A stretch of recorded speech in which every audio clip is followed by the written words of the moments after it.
right, now that we've cleaned off the rust from week 1, certain players are beginning to get back into form. Jalen Hurts being one of them. Now, Dallas Goedert is still a piece of shit, but Hurts had himself a pretty good game minus one terrible pick. 2 touchdowns on the ground and 1 through the air and quite a lot of yards. Thank you, sir. So what a great start. Good old Adams is alive and scoring. In fact, the first touchdown of the Sunday games. Oh man, my team is about to kill it today. They're going to shake off the week 1 slump and they're going to get right back into form. Team? Team? And now, a narration for how my Sunday went.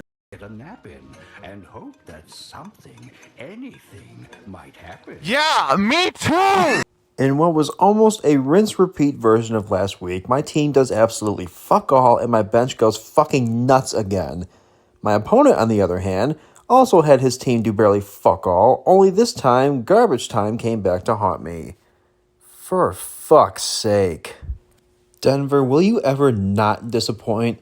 I guess in Super Bowl 50, you not only sold your soul for a quarterback, but also a competent defense as well. Broncos country, let's ride. Fuck you.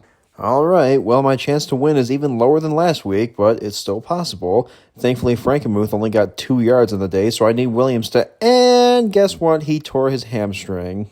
Well, Saints, you get what you pay for. Should have stayed on the Lions, you greedy cow. You stupid bitch. You piece of shit. You are unworthy of holding a team record set by a real running back. Because real running backs will make things happen without relying on goal line plays, for fuck's sake. Get the fuck off my team, you fucking money-grubbing cunt. GG, Josh. How best to describe this matchup? Both owners were fucked over by Bills players last week, which made them both 0-1 as a result. And nobody wants to start the season 0-2, so you know these guys are itching for a win. Now, both teams, aside from a select few, had good days, all things considered. Starting with Nick, Josh Allen was back to being a reliable fantasy QB, and he played a clean game. On Jonathan's end, Lamar Jackson didn't do anything mesmerizing today, but hey, he at least connected with Mark Andrews for a touchdown. And like Josh Allen, he played a clean game. Lamar should get back to form very soon and start pumping out 20-plus point games like it's nobody's business. Robinson may not have scored this week, but he at least got a shit ton of yards. Same with James Cook. Speaking of, there is no reason that Robinson doesn't get at least 25 next week against the Lions. Christian McCaffrey ran out of the gates like he was going to go for 30, but he slowed down after that first touchdown. Everyone else on Nick's team was pretty trash besides Stevenson. With that said, we enter the trench that is Monday Night Football. All Jonathan needs is for Chris Olave to be serviceable and Nick Chubb to go off like usual. Chubb should win this game for you single-handedly. Come on, Chubb. Jonathan needs you. He needs you really bad. Oh, okay. And that's the season. A catastrophic injury to one of Jonathan's top players. Get well, Chubb. As for you, Jonathan, at least you got the win? Wait, Nick's 0-2? Nothing happened here. This was just a normal fantasy football matchup, just like the millions of others going on in the world. Both owners just stood back and hoped their players performed well. That's it, right? Alright, I'll see you tomorrow. But so I don't leave you all completely empty-handed for now, here's a little clip summarizing this matchup. I got you! I got you! Take that, you friggin' psycho! I got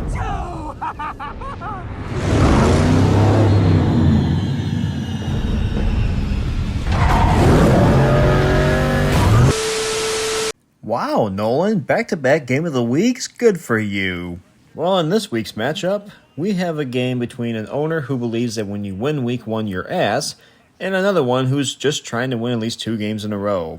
We had ourselves some fireworks from the beginning to end on this one.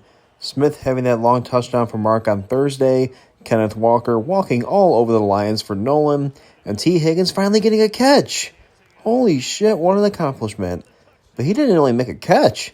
He caught a touchdown. Not 1, but 2 for that matter. There was no Aaron Jones this week due to injury, so David Montgomery had to carry the load.